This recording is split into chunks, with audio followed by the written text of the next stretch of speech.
Hello!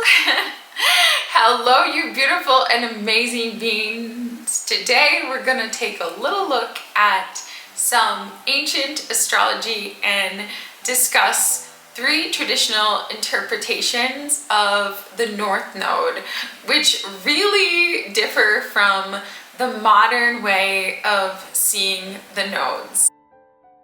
I wanted to share with you a perspective that was passed on by Kelly Surtees. She described the South Node as like a bucket with a hole in the bottom.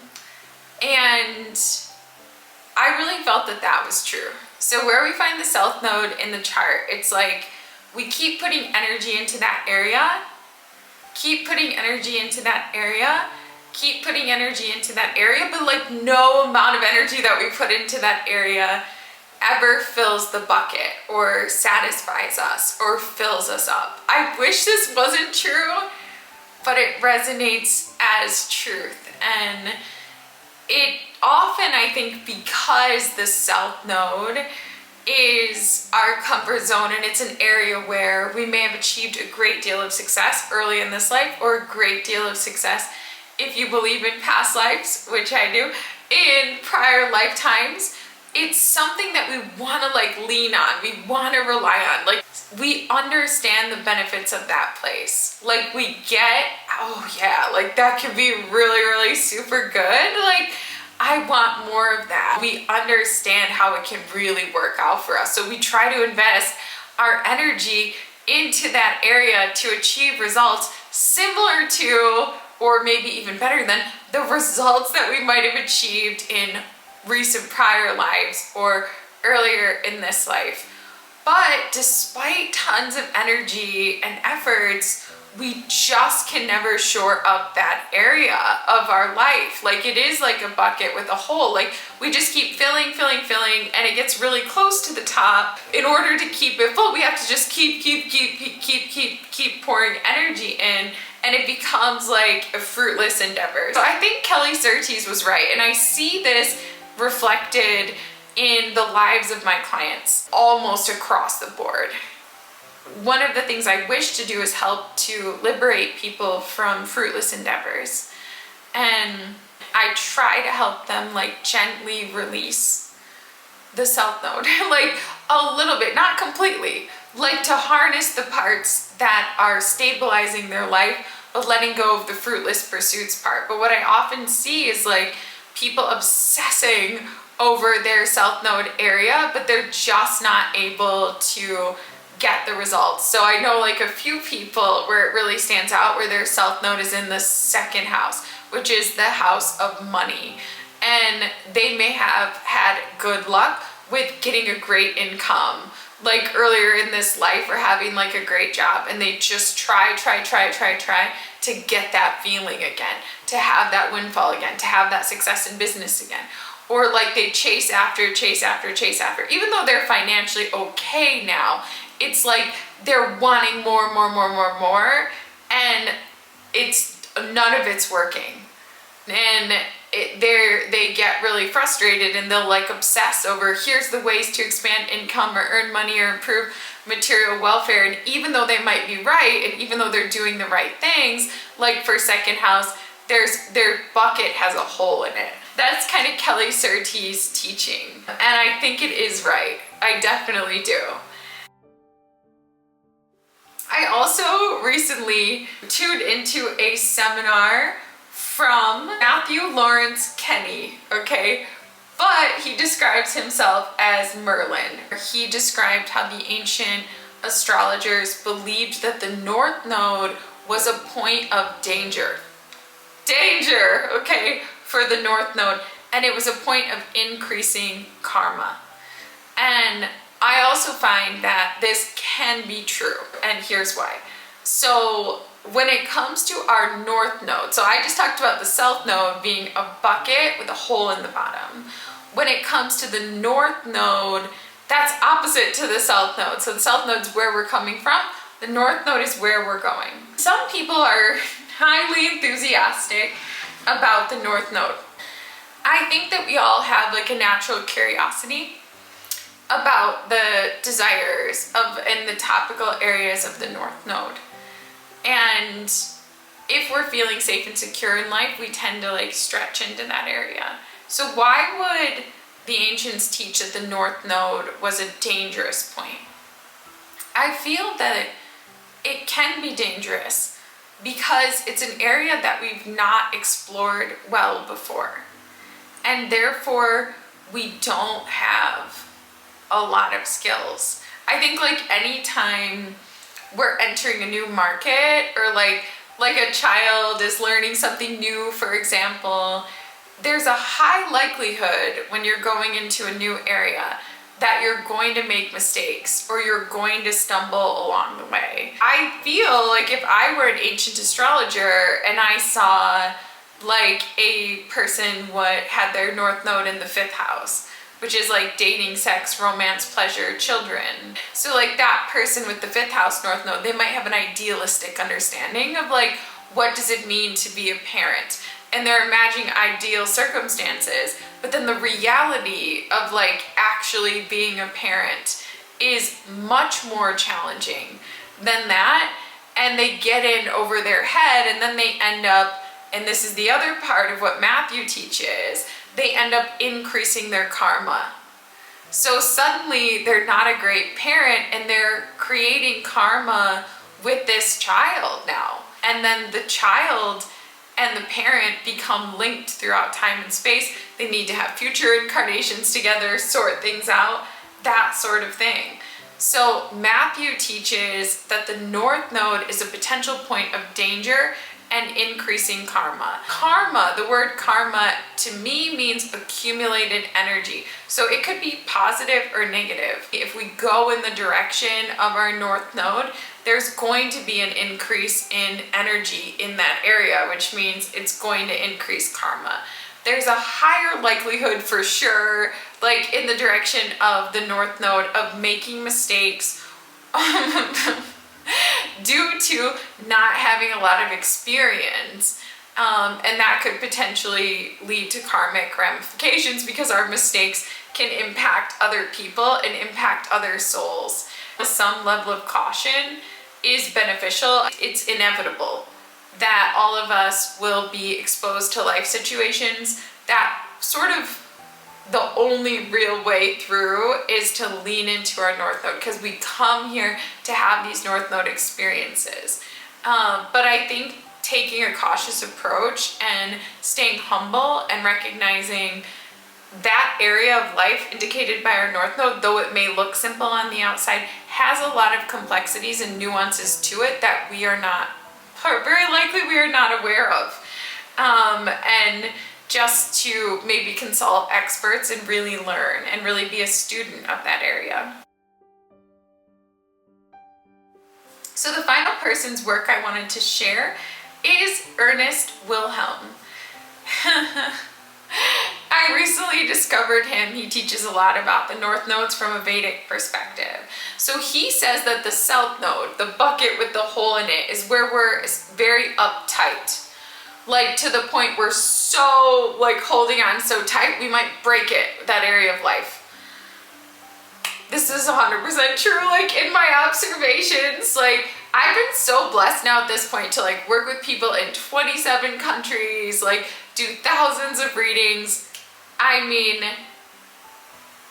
each like chart is very different, like in terms of the ease of the nodes, but like, yeah, people tend to be uptight and rigid in the area of their South Node. Like they want to do it perfectly. They have all these rules, regulations, like how that area of life should be, how to do it the best. They can obsess and fixate on the area of life of their South Node.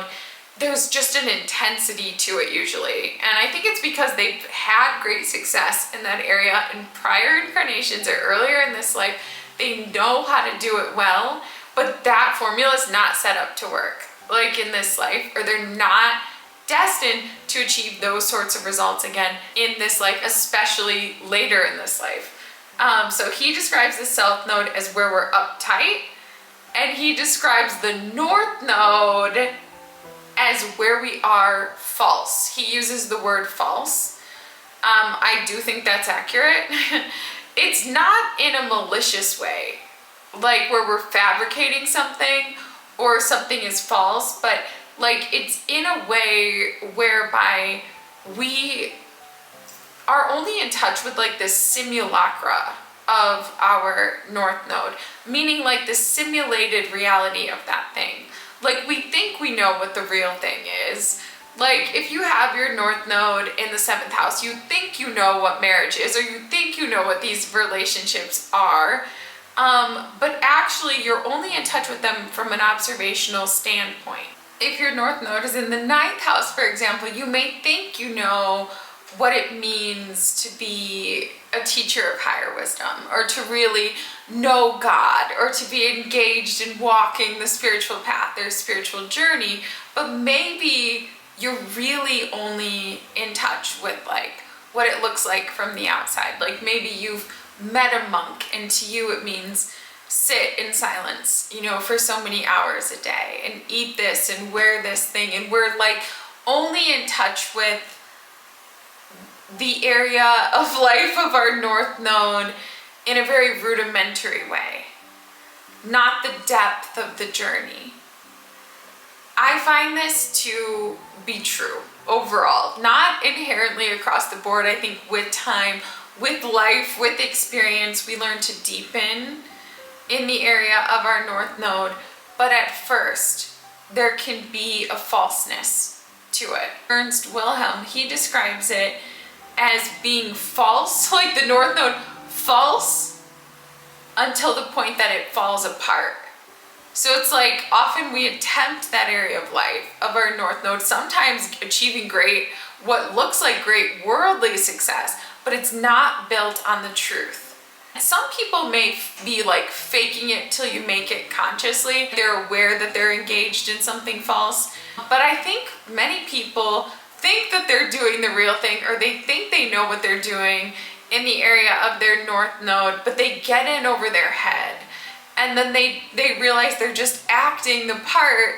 They're not actually familiar with that area of life or that way of being. What they're trying to build, like it falls apart. I definitely do see that. I definitely do see that. It takes several attempts in the area of the North Node to really shore it up and gain wisdom and perspective. Unfortunately, like with these things, very often we just need time. There's not really a substitute for time spent and experiences had. If we try to just like jump right in, often what we create is false, or it's a simulation.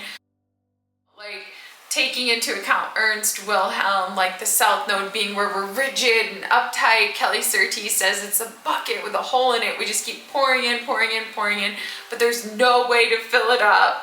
And the North Node being like false, according to Ernst Wilhelm, or according to Matthew McKinney, being a place of danger or increasing karma.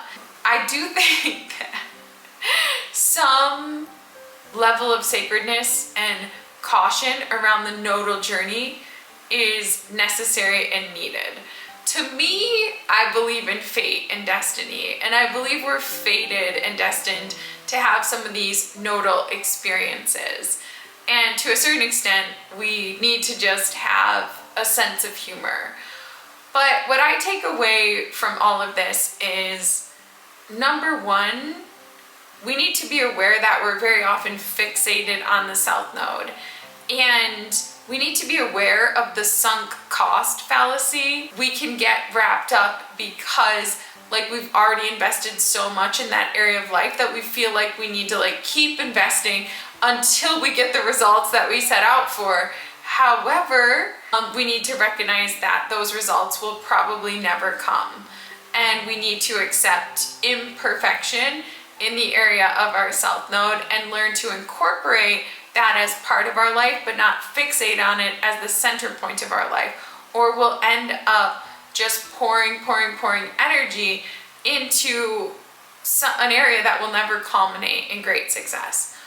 With the North Node, I think it's about honoring the curiosity, but remaining as a humble student, recognizing I'm here to learn about this area in this life, and I don't know much of anything. I'm in touch with this area of life in a way that feels really real. I'm very curious. I'm aware of what it looks like from the outside. Maybe I've seen other people do it, but I don't know the depths of how to do it myself.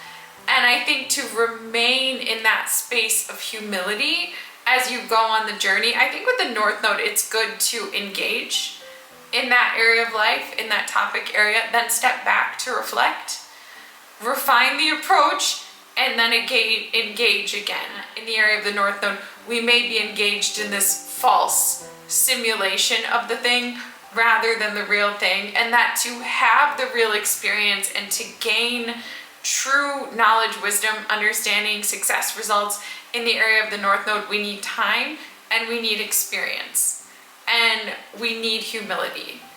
And we need to not just like march in assuming we know how to do it and go 10 out of 10 crazy wild, because there is a potential for danger.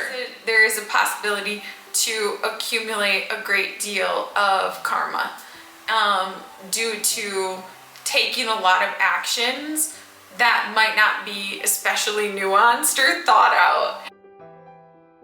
So I hope you enjoyed today learning a little bit about the traditional teachings on the North Node from Kelly Surtees, Matthew McKinney, and Ernst Wilhelm.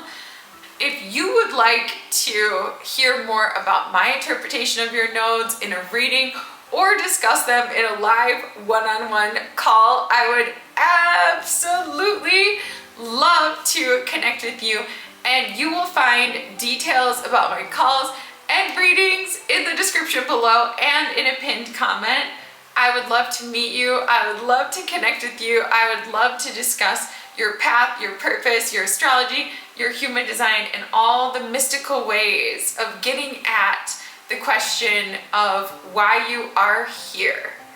So let me know if you'd like to connect. Thank you all so much for watching.